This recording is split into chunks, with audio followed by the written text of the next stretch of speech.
When did you realize the bride's mother was jealous of her own daughter's wedding? Call it spidey senses. But when I saw Sheila's mom huddled over the trunk of her car, constantly looking over her shoulder, I knew there was something in that trunk she was hiding. Looking back now, I'm happy I trusted my gut. I pulled out my phone and quickly snapped a picture of her shoving things from the trunk into a duffel bag before slamming it shut. "Hey girls," I texted the bridesmaid group chat with the photo attached. "Anyone else think this duffel bag has a weird shape to it?" Within seconds, my phone exploded with replies. "That's so sketchy. Is that what I think it is in that bag? Oh God, I saw something weird earlier too. Let's meet in the bridal suite in 10 minutes, the maid of honor Mary texted back. We gathered in the suite while the bride Sheila was busy getting her hair done downstairs. Mary entered the room with a grim expression on her face. Earlier, her phone was open and I spotted this. Her hands shook as she showed us a screenshot of a list. But not just any list. A sabotage checklist to make sure Sheila's wedding would end in a disaster. The entire thing made my blood run cold. Why would she want to ruin her own daughter's wedding? Mary asked, and nobody seemed to have an answer. Until Jenny, Sheila's sister, opened her mouth. You don't understand what Mom's been like during wedding planning. Every decision Sheila made, Mom complained it wasn't what she would have chosen. Every vendor meeting, Mom tried to make it about herself. She literally told Sheila last week that she was being selfish for not letting Mom help plan more. We all looked at each other, and the same realization dawned on us. Sheila's mom was an attention seeker and couldn't stand that her daughter was getting the spotlight. We're going to find out what's in that duffel bag and stop her, I said. And suddenly everyone was talking at once with a plan coming together. We had 3 hours to stop multiple sabotage attempts and a duffel bag to find. The first crisis hit during the final venue setup. I saw the florist bringing in boxes of black roses and intercepted her at the entrance. There's been a mistake. Those aren't the flowers we ordered. The florist looked confused and checked her phone. The bride's mother called yesterday and said the bride wanted to change them. I explained to her about the sabotage, and I was surprised to see her smile. I had a feeling something strange was going on. But don't worry. I brought the original white roses too.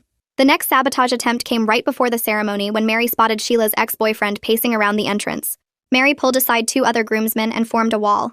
You need to leave, Mary said firmly. But Sheila invited me, he protested, holding up his phone with a text from the mother's number. He looked at her serious expression. Wait, is this? It can't be. Did her mom try to pull this again?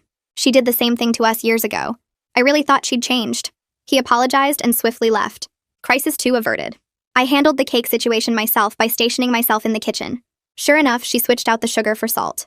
Just before the chef poured it into the food, I rushed over and grabbed his wrist. Wait, that's salt. He stared back at me with wide eyes. He took the bottle and poured it into his hand. A quick lick and he understood just how close we were to a disaster. But that was it. Every crisis that was on the list was stopped. The only thing left was to find out what was in that duffel bag. Just 15 minutes before the ceremony began, Mary sent SOS in our group chat. My blood went cold. Mary only ever sent SOS when something was extremely urgent. She hadn't sent it today even once. Guys, I need you to meet me in the bathroom right now. We rushed over and found her panicking and hyperventilating. I found out what's in the duffel bag, guys. She turned her phone screen towards us, looking like she was trying not to cry. Her phone showed a video Mary had taken from a crack in the doorway. It was worse than any of us could have imagined. After watching it, I grabbed Jenny and sprinted to the hallway immediately. The bride's mom was there, now standing in front of a mirror, wearing a white lace wedding gown that matched Sheila's exactly. That's what was in the duffel bag. And when she pulled out a tiara with a small veil and matching jewelry from the duffel bag, we couldn't take it anymore. We burst into the door. What do you think you're doing? Jenny hissed. I'm joining my daughter for her special moment, she said with a sick smile. Someone needs to share the spotlight with her. We're not going to let you do that, Jenny said, blocking the door. The mother viciously grabbed Jenny's hair and pushed her out of the way, walking straight for the side entrance. Oh, no, you don't! I screamed, yanking the tiara from her hair. You little beach, she screeched back. Mary pulled out her phone showing the sabotage checklist.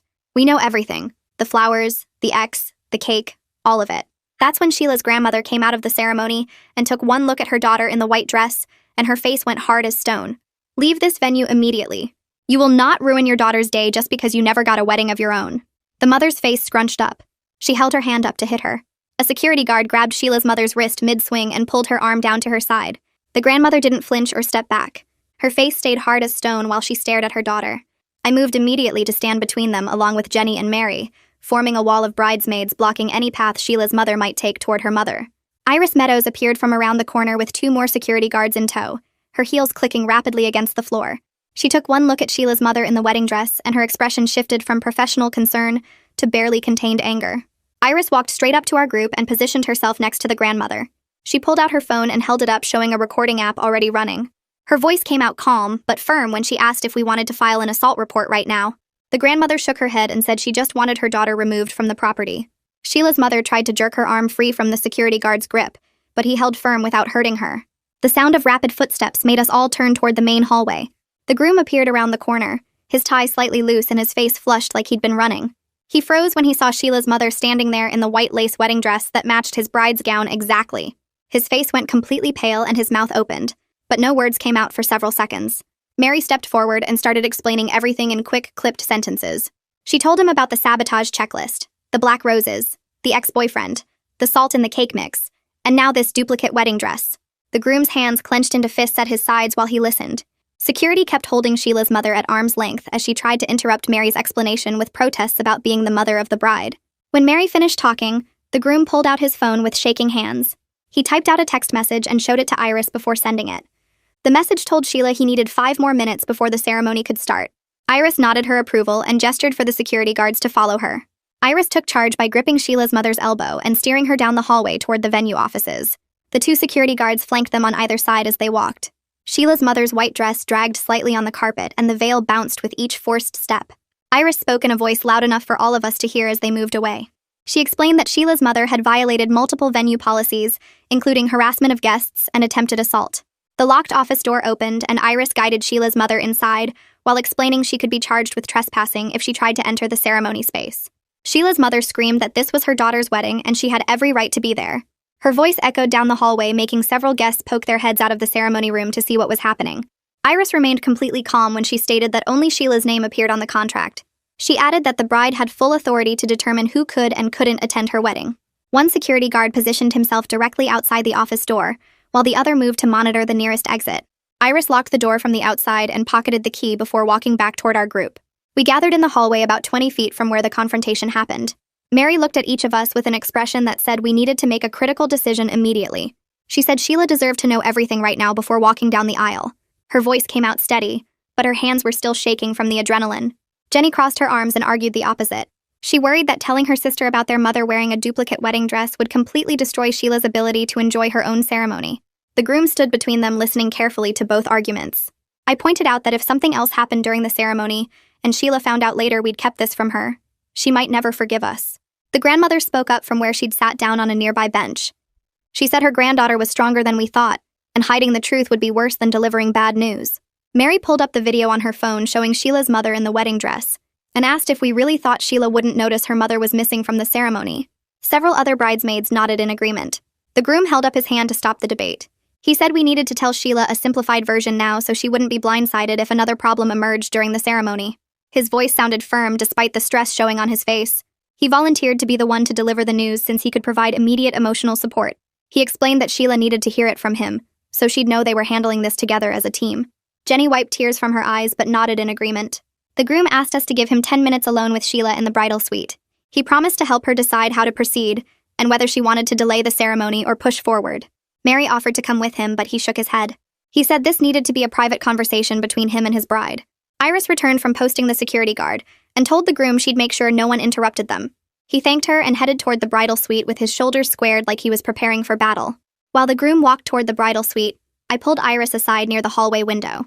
I asked about additional security measures for the ceremony itself, now that we knew Sheila's mother was willing to get physical. Iris pulled out her phone and opened a venue map showing all the entrances and exits. She pointed to each one while explaining her plan. 2 guards would monitor the main entrance where guests entered. Another guard would stay posted outside the locked office where Sheila's mother was contained. A 4th guard would patrol the exterior perimeter in case Sheila's mother somehow escaped and tried to enter through an outside door. Iris handed me a business card with her direct cell number written on the back. She told me to call or text immediately if I spotted any suspicious activity during the ceremony. I asked what would happen if Sheila's mother tried to force her way into the ceremony space. Iris said the guards had instructions to physically remove her from the property and call the police if necessary.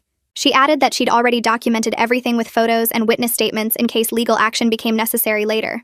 Valerie Singh approached me while I was still talking with Iris. The photographer had her camera hanging around her neck and a concerned expression on her face. She said she'd overheard parts of the confrontation and wanted to know if she should document the duplicate wedding dress as evidence. I felt a wave of relief that someone else was thinking practically about documentation. I told her that was smart thinking and asked her to photograph everything, including the tiara, veil, and all the contents of the duffel bag.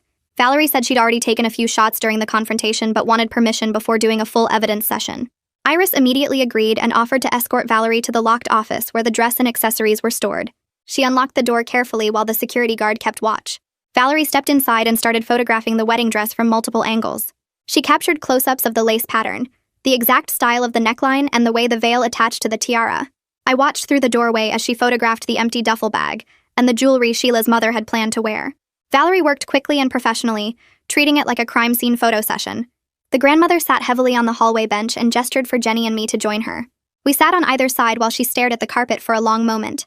Her hands were folded in her lap, and her face looked tired in a way that went beyond just today's events.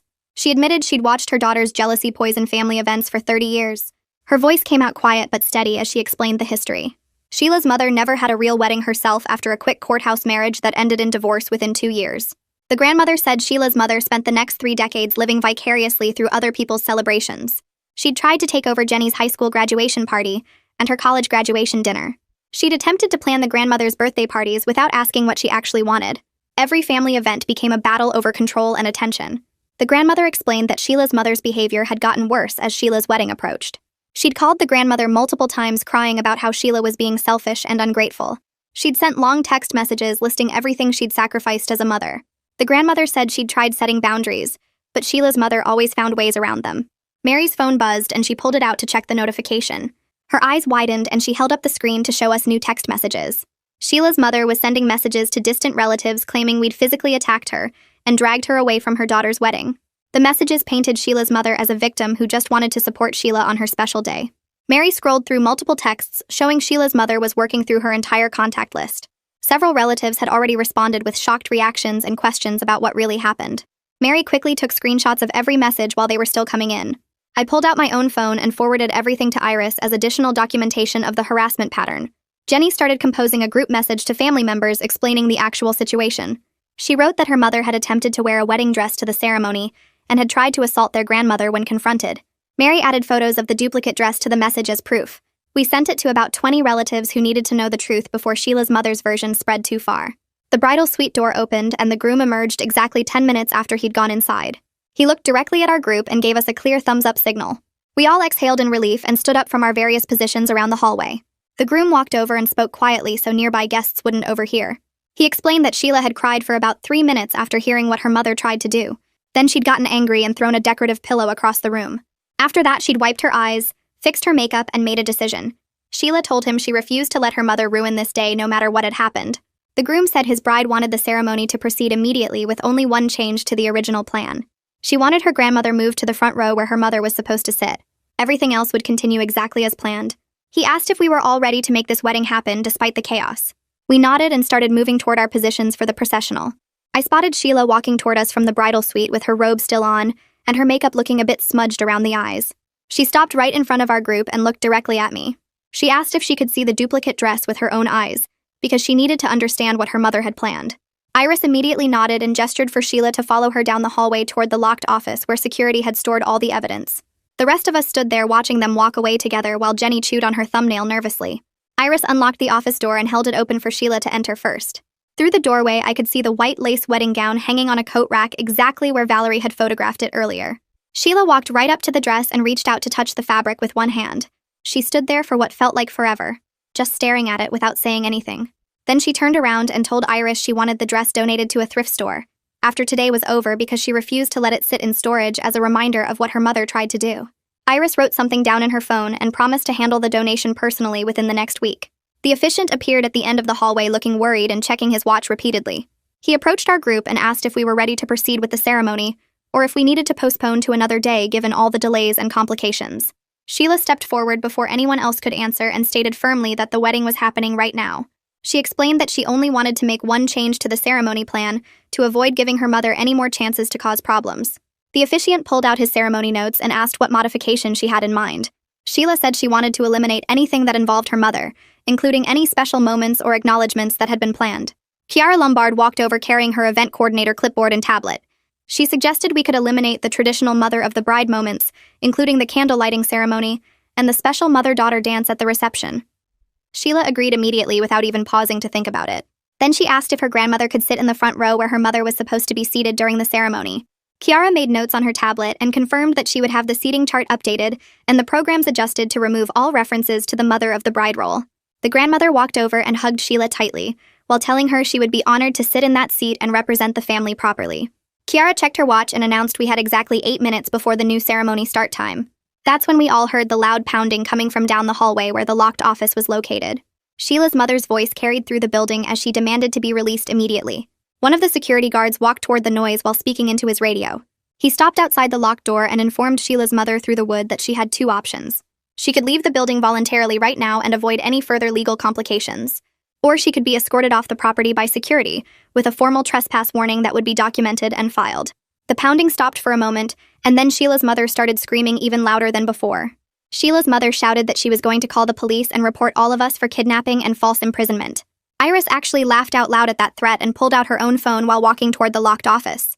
She spoke loudly enough for Sheila's mother to hear through the door, and calmly explained that she had multiple witnesses to everything that happened today. Iris listed the evidence she had collected, including video footage of Sheila's mother in the duplicate wedding dress and photographic documentation of the sabotage checklist. She added that Sheila's mother should consider herself extremely lucky that the bride hadn't decided to press charges yet for harassment, trespassing, and attempted assault. Iris finished by saying that if Sheila's mother called the police, she would be happy to show them all the evidence and let them decide who should be charged with a crime. The screaming from inside the office stopped completely after that. Mary grabbed my arm and said we needed to do a final check of the ceremony space to make sure everything was secure. The other bridesmaids and I rushed into the main ceremony room and started walking through each row of chairs. We checked faces and looked for anyone who seemed out of place or suspicious. Near the back of the room, I spotted 2 women, who I recognized as Sheila's mother's friends from some family photos Jenny had shown us earlier. I walked up to them with my best polite smile and explained that there had been a seating error. I told them they needed to move to the reception-only guest section since they weren't on the official ceremony attendance list. One of them started to argue, but Mary appeared beside me and showed them something on her phone. They both stood up immediately and walked toward the exit without another word. Mary later told me she had shown them a photo of Sheila's mother being escorted away by security. Mary's phone buzzed with multiple notifications all at once. She looked at the screen and her face went pale. She held up her phone to show me a mass text message that Sheila's mother had somehow managed to send to the entire guest list about 5 minutes ago. The message claimed the wedding was canceled due to a family emergency and everyone should go home. Mary and I looked at each other and then sprinted toward where the DJ was setting up his equipment. We explained the situation and asked him to make an immediate announcement. The DJ grabbed his microphone and told all the guests that the ceremony was proceeding exactly as planned. He said they should ignore any contradictory messages they may have received and stay in their seats because the bride would be walking down the aisle in just a few minutes. Several guests pulled out their phones looking confused, but they all stayed seated. Jenny ran up to us holding her phone and breathing hard. She said she had just done a quick check of social media and found that Sheila's mother had posted on all her personal accounts. The post claimed that Sheila was making a terrible mistake, and the groom was hiding something serious. Jenny showed us the screenshots she had already taken of every post. I pulled out my phone and added the screenshots to our growing evidence folder that we had been building all day. Jenny reported each post for harassment and blocked her mother's accounts on every platform. Mary suggested we should also document the exact timestamps of each post to show the pattern of harassment continuing even after Sheila's mother was removed from the venue. I checked my watch and realized we only had 3 minutes left before the processional was supposed to start. I positioned myself near the side entrance that Sheila's mother had originally tried to use when she was wearing the duplicate wedding dress. The security guard who was stationed there gave me a nod and held up his walkie-talkie. He explained that he was connected to the entire security team who were monitoring all the building exits. He said they would alert everyone immediately if Sheila's mother tried to approach the venue again from any direction. I thanked him and kept my eyes on the door while my heart pounded in my chest. The grandmother walked slowly toward the front of the ceremony space, wearing a subtle smile on her face. Several older relatives turned in their seats and started whispering to each other when they saw her heading for the front row. One aunt leaned over and asked loudly why she was sitting in the mother's spot instead of her usual seat. The grandmother sat down gracefully and stated that she was honored to represent the family today. Her tone made it absolutely clear that she wasn't going to provide any further explanation or entertain any more questions about the seating arrangement. The relatives exchanged glances but turned back around to face the altar without saying anything else. The music started with a soft piano melody that filled the ceremony space. The groomsmen began walking down the aisle in pairs, moving slightly faster than they did during rehearsal yesterday. I watched from my position near the side entrance as each pair reached the front and took their places. The groom stood at the altar, adjusting his tie 3 times in 10 seconds.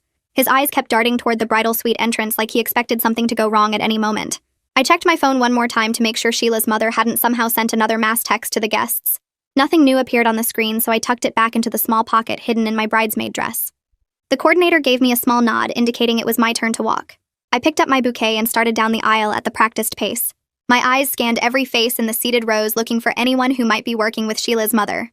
The guests all looked happy and relaxed with no sign they knew about the duplicate wedding dress or the sabotage checklist. An older woman in the third row smiled at me, and I forced myself to smile back. My stomach felt tight with worry, but I kept my face calm.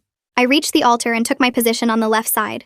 From this spot, I had a clear view of the main entrance and the side door where we stopped Sheila's mother earlier. Mary started her walk down the aisle next, carrying her bouquet in her left hand.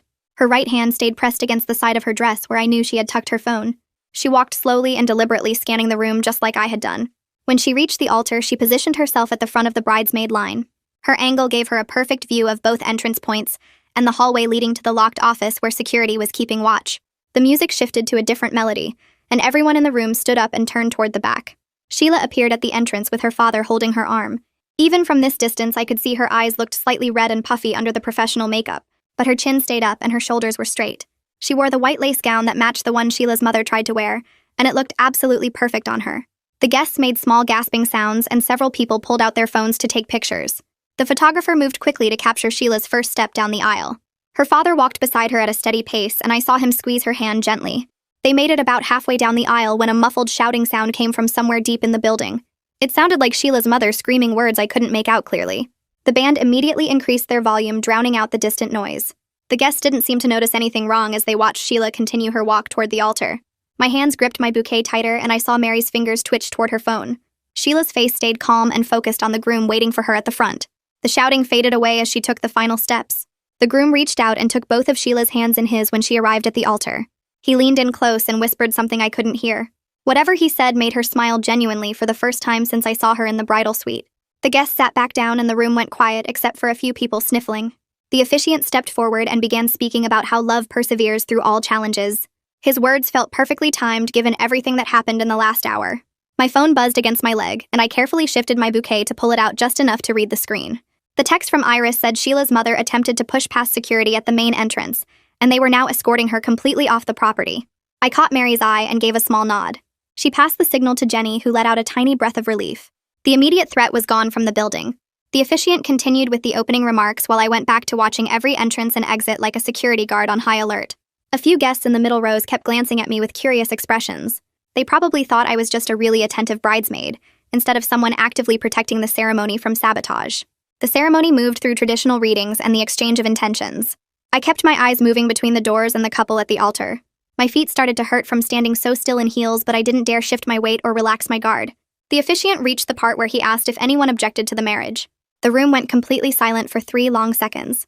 I held my breath, waiting for Sheila's mother to somehow burst through a door or window. Mary's hand moved closer to her phone. Jenny's shoulders tensed. The silence stretched, and then the officiant continued speaking. Sheila's shoulders dropped slightly, and I saw her take a deeper breath. The moment passed without disaster. The groom started his vows, and his voice stayed steady and clear. He talked about choosing your family and standing together against any obstacle that tries to come between you. Several guests pulled tissues from their purses and dabbed at their eyes. Sheila squeezed his hand so tight her knuckles turned white. I realized he was carefully acknowledging what happened today, without actually telling 200 people about the sabotage attempts and the duplicate wedding dress. His words let Sheila know he understood and supported her while keeping the ceremony focused on their commitment instead of the drama. Sheila stepped forward when the officiant nodded at her, and she pulled out a small card from inside her bouquet. Her hands shook slightly as she unfolded it and looked at the groom with tears already forming in her eyes. She started reading her vows in a voice that was soft but clear enough for everyone in the room to hear. She talked about choosing to build a life with someone who sees you as an equal partner instead of someone who needs to be controlled or changed. She mentioned trust and how important it is to surround yourself with people who actually want you to be happy instead of people who try to make everything about themselves. Her voice broke a little on that last part, and I saw Jenny pull a tissue from somewhere in her dress and dab at her eyes. The groom squeezed Sheila's hands and smiled at her in a way that made it clear he understood exactly what she was really saying, without her having to spell it out for 200 guests. Sheila finished her vows by promising to always choose their partnership over any outside pressure or drama that tries to come between them. Several people in the audience sniffled and reached for tissues while I kept my eyes moving between the ceremony and the doors. The officiant announced the ring exchange, and the best man stepped forward with the rings on a small pillow. The groom took Sheila's ring first and slid it onto her finger slowly, while saying the traditional words about love and commitment. Sheila took his ring and did the same thing while Valerie moved around them, taking close-up photos of their hands. I watched the photographer zoom in on their fingers and the rings, and I had this weird thought about how those same hands were yanking a tiara off someone's head and pushing people out of the way just 25 minutes ago. Nobody looking at these beautiful photos later would ever know about the chaos that happened right before this moment. Sheila held herself together with so much grace that I felt proud to know her, and also kind of amazed that she wasn't falling apart. Most people would be a complete mess after finding out their mother tried to sabotage their wedding and wear a duplicate dress to steal the spotlight. But Sheila just kept smiling at her groom and focusing on the commitment they were making to each other. My phone buzzed against my leg, and I carefully shifted my bouquet to check the screen without being obvious about it. The text from Iris said Sheila's mother left the property in her car about 3 minutes ago, and security filmed her driving away. They got her license plate number documented in case we need it for a restraining order later. I caught Mary's eye and gave her a tiny nod to let her know the threat was completely gone now. She passed the signal to Jenny, who let out a breath I could see even from several feet away. The officiant raised his hands and started speaking about the power of love and commitment. He said some traditional words about joining two people together in marriage and asked if anyone had any objections. The room went totally silent for about 5 seconds, and I held my breath waiting for something else to go wrong. But nothing happened, and the officiant continued with the final part of the ceremony. He looked at the groom and asked if he took Sheila to be his wife, and the groom said yes in a strong, clear voice. Then he asked Sheila if she took the groom to be her husband, and she said yes, while squeezing his hands so tight her knuckles turned white. The officiant smiled and pronounced them husband and wife, and told the groom he could kiss his bride. They kissed, and the entire room exploded with applause and cheers and people standing up to celebrate. Sheila and the groom turned to face the guests with huge smiles on their faces and started walking back down the aisle together. Unless you were watching super carefully and knew what to look for, you would never guess this bride just survived her mother's attempt to destroy her wedding day. They looked like any other happy couple starting their new life together. The wedding party started following them down the aisle, and I walked next to one of the groomsmen while keeping my eyes on the exits. Jenny caught up to me during the recessional, and we exchanged a look that said everything without needing words. We made it through the ceremony without any public disasters happening in front of all these guests. Now we just needed to get through the reception without Sheila's mother finding some other way to cause chaos from wherever she went, after security kicked her out. The guests started filing out of the ceremony space toward the cocktail area, and I followed the wedding party to a small private room near the venue entrance. Sheila immediately pulled off her veil and turned to hug each of us bridesmaids one at a time. When she got to me, she squeezed tight and whispered thank you for protecting her day. She admitted she was still trying to process everything that happened, but she refused to let her mother's jealousy steal her joy. Seeing her strength and determination made me feel proud to be part of her chosen family, instead of the family she was born into. Mary hugged Sheila next and told her she was the bravest person she knew. Jenny was crying again when Sheila hugged her, and they held each other for a long moment without saying anything. The grandmother appeared in the doorway and walked over to join our private moment. She put her hands on Sheila's shoulders and told her she had never been more proud of her granddaughter's grace and strength. She said Sheila handled an impossible situation with more dignity than most people could manage, and she was honored to be her grandmother. Then she quietly informed us that she already texted several other family members with instructions to block Sheila's mother's number and not engage with any dramatic messages for the rest of the evening. She made it clear that anyone who chose to side with Sheila's mother would not be welcome in Sheila's life going forward. Valerie knocked on the door and stuck her head in to ask if we were ready for family photos. Sheila nodded and started to follow her out, but then stopped and turned back to Valerie. She asked if they could skip the traditional mother-daughter photos and do extra shots with her grandmother instead. Valerie smiled and said that was a perfect idea, and she would adjust the shot list right away. The photo session went smoothly with everyone focusing on celebration, instead of the obvious absence of the mother of the bride. Valerie posed Sheila with her dad, with her grandmother, with the bridesmaids, and with the groom's family. Nobody mentioned Sheila's mother or asked where she was during the photos. After we finished the formal shots, the wedding party headed to cocktail hour, while Sheila and the groom did their couple portraits. I grabbed a drink from the bar and stood near the entrance watching guests mingle and chat. Several people approached me asking where Sheila's mother was and why she wasn't at the ceremony. I started to panic about what to say, but then Jenny appeared next to me and smoothly jumped in. She explained that her mother had a personal emergency and had to leave unexpectedly. She said it with such a straight face that people just nodded sympathetically and moved on to other topics. It was technically true even if the emergency was her own terrible behavior and getting kicked out by security. Mary found me near the appetizer table and pulled out her phone to show me Sheila's mother's social media. She was posting dramatic messages about being excluded from her own daughter's wedding and making herself look like the victim. Mary already screenshotted everything and added it to our evidence folder. We decided not to engage or respond because any attention would just feed into the same behavior that caused this entire mess. Instead, we would document everything and let Sheila decide later if she wanted to pursue legal action. Iris found me by the shrimp cocktail display and pulled me slightly away from the other guests. She kept her voice low while updating me that Sheila's mother called the venue desk 3 separate times in the past hour, demanding to speak with Sheila. Each time the front desk staff told her the bride was unavailable and busy with her celebration. They suggested she respect her daughter's wishes and stop contacting the venue.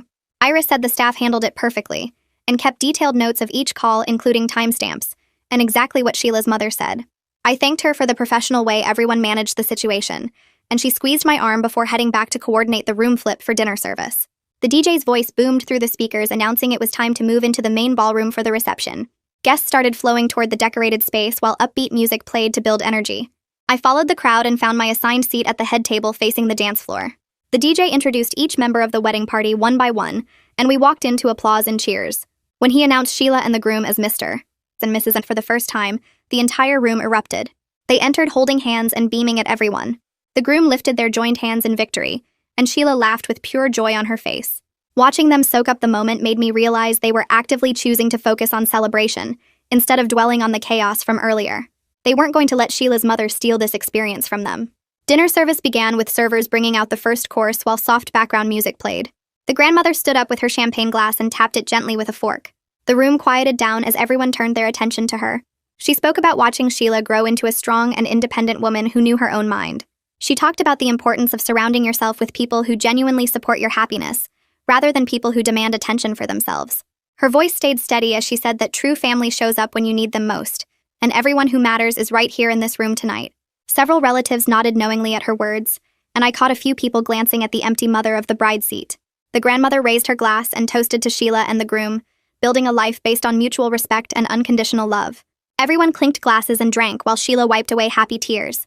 The groom's parents stood up next holding their champagne flutes. His mother spoke first about how thrilled they were to welcome Sheila into their family officially.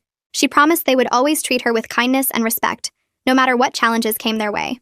His father added that respect is the foundation of any healthy relationship, and they were proud to support a marriage built on such a solid base. The way they emphasized the word respect felt deliberate, and I suspected the groom briefed them earlier about what happened with Sheila's mother. They finished their toast by saying Sheila already felt like a daughter to them, and they looked forward to many years of family celebrations together. More clinking glasses and another round of applause filled the room. We were halfway through the main course when Jenny's phone started buzzing on the table next to her plate. She glanced at the screen and immediately hit decline when she saw her mother's name. Within seconds, my phone started ringing, then Mary's phone, then two other bridesmaids at our table. We all looked at each other with the same tired expression as Sheila's mother worked through her contact list, trying to find someone who would answer and listen to whatever story she wanted to tell. I declined the call and set my phone face down on the table. Mary did the same. Jenny silenced hers completely. Mary leaned across the table toward all of us and suggested we make a group decision right now to silence our phones and focus entirely on supporting Sheila through the rest of the night. Everyone agreed immediately. Mary pulled out her phone one last time and typed out a message. She showed it to me before sending, and it stated clearly that continued harassment would result in Sheila pursuing a restraining order through the courts. Then Mary blocked Sheila's mother's number completely and put her phone in her purse. The rest of us followed her lead and either blocked the number or turned off our phones entirely. We went back to eating dinner and watching Sheila laugh with her new husband at the head table. The DJ announced the first dance after dessert was cleared. Sheila and the groom walked onto the empty dance floor holding hands while a slow romantic song started playing. They swayed together with their arms wrapped around each other, and you could see their lips moving the entire time. They were having a whole private conversation right there in front of 200 guests. After the dance ended and everyone applauded, Sheila came over to our table during a break. She told me they spent those 3 minutes reminding each other of all the reasons they were perfect together and why they chose each other. They turned what could have been just a traditional wedding moment into their own private affirmation of their relationship. I hugged her tight and told her I was proud of how strong she was being. The father-daughter dance came next, and Sheila's dad led her onto the floor looking emotional. The DJ smoothly skipped the traditional mother-son dance that would normally follow, and instead invited all guests to join the couple on the dance floor. Within seconds, the floor filled with people dancing and laughing. The missing element barely registered because everyone was too busy having fun to notice the gap in tradition. The energy in the room stayed positive and celebratory, exactly like a wedding reception should feel. Kiara appeared next to me during a quiet moment between songs. She pulled me aside near the bar and said the venue ownership wanted to offer Sheila and the groom a complimentary anniversary dinner next year.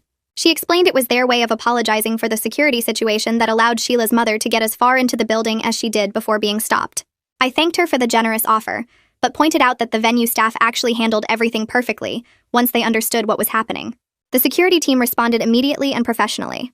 The front desk managed multiple harassing phone calls with grace. Every vendor adjusted their plans without complaint. Kiara smiled and said she appreciated my perspective, but they still wanted to do something nice for the couple. Iris joined our conversation by the bar and mentioned she was already working on updating the venue's standard procedures. She planned to add specific questions during initial planning meetings about any family conflicts or concerns the couple might have. Her goal was to prevent future situations where a parent or family member might attempt similar sabotage. She said she was using today's events as a detailed case study for staff training sessions. Every team member would learn the warning signs to watch for and the proper protocols for handling family drama that escalates beyond normal wedding stress. I told her that sounded like a smart approach, and other couples would probably benefit from those proactive conversations. The cake cutting happened about 30 minutes later, and I found myself standing near the dessert table watching Sheila and the groom pose for photos with the knife. I realized I was still scanning the room for threats even though Sheila's mother was gone, and every crisis on her list had been stopped. The DJ announced the cake cutting, and guests gathered around with phones raised to capture the moment. Sheila picked up a small piece of cake on her fork and gently placed it in the groom's mouth, while he smiled and did the same for her. No smashing, no mess, just two people treating each other with respect. Something about that simple moment felt like a victory after everything we'd been through today. The crowd clapped and cheered as they kissed with frosting on their lips. The bouquet toss came next, and all the single women gathered on the dance floor, while Sheila stood at the front with her back turned. Before she threw it, she turned around and made direct eye contact with each of us bridesmaids. Her eyes were still a little red from crying earlier, but she was smiling for real now. She looked at me first, then Jenny, then two other bridesmaids, and finally Mary. It was her way of saying thank you without actually saying the words out loud. She turned back around and tossed the bouquet high into the air. Mary jumped up and caught it with both hands, then immediately held it above her head like she just won a championship trophy. We all screamed and rushed over to hug her while the photographer captured the whole thing. I stepped back from the celebration and watched Sheila return to the dance floor with her new husband. The DJ played an upbeat song, and within seconds the floor filled with guests dancing and laughing. I noticed Sheila in the middle of it all, genuinely smiling and moving to the music. She wasn't forcing it or pretending anymore. Her shoulders were relaxed and she kept throwing her head back, laughing at something one of her college friends said. The groom spun her around and she giggled like she didn't have a care in the world. I realized she was actually enjoying her wedding reception despite everything her mother tried to do to destroy it. That felt like the best possible outcome after the chaos of the last few hours. A slow song started playing and I moved toward the edge of the dance floor to give couples more room. The grandmother appeared next to me and gently touched my arm. She thanked me for trusting my gut about the duffel bag and taking that first photo in the parking lot. She said if I hadn't started the group chat investigation, Sheila's mother would have succeeded in stealing the spotlight and causing permanent damage to her granddaughter. Her voice got quiet when she explained that some wounds take years to heal, and Sheila would have never was forgotten seeing her mother in that white dress walking down the aisle. I hugged her and told her we were just doing what any real family would do. She squeezed my hand and said that was exactly the point. The reception started winding down about an hour later, and Jenny pulled all the bridesmaids together near a quiet corner by the windows. She suggested we create a formal timeline of everything that happened today, while the details were still fresh in our minds. We grabbed our phones and found an empty table away from the music. For the next 20 minutes, we went through every single sabotage attempt in order. I documented the duffel bag photo and the confrontation in the hallway. Mary added the sabotage checklist screenshot and all the text messages from Sheila's mother trying to rally relatives. Jenny wrote down the physical assault attempt against the grandmother with exact times and locations. We included every witness who saw each incident and made notes about what evidence existed for each event. The timeline grew longer and longer as we remembered more details. Mary pulled out her laptop from her bridesmaid emergency bag and started organizing everything into a shared folder. She uploaded all the photos we'd taken throughout the day. The screenshots of Sheila's mother's sabotage list went in first. Then the video Mary recorded of Sheila's mother in the duplicate wedding dress. I sent her my parking lot photo of the duffel bag. Jenny forwarded all the harassing text messages Sheila's mother sent during the reception. Mary created a document with our detailed timeline and added timestamps to every entry. She included Valerie's professional photos of the white dress and tiara that Sheila's mother tried to wear. Each piece of evidence got labeled and organized so Sheila and the groom could access it whenever they felt ready. Mary set the folder permissions so only the bride and groom could view it unless they chose to share it with others. Iris found us at our documentation table and sat down with a folder of her own. She handed us copies of the venue's security footage showing every time Sheila's mother tried to enter the building. The videos showed her attempting to push past the front desk, trying the side entrance, and finally being escorted to her car by security guards. Iris also gave us written statements from 3 different security staff members who witnessed the incidents. Each statement included their name, position, and detailed description of what they saw. The formal incident report from the venue listed every policy violation and documented the decision to remove Sheila's mother from the property. Iris explained that all of this could be used if Sheila decided to pursue legal action or apply for a restraining order. She said the venue took this kind of thing seriously and wanted to support the couple however they needed. The groom appeared at our table about 10 minutes later and asked if he could review what we'd put together. We showed him the shared folder on Mary's laptop and he sat down to read through everything. He scrolled through the timeline slowly, stopping to look at each photo and video.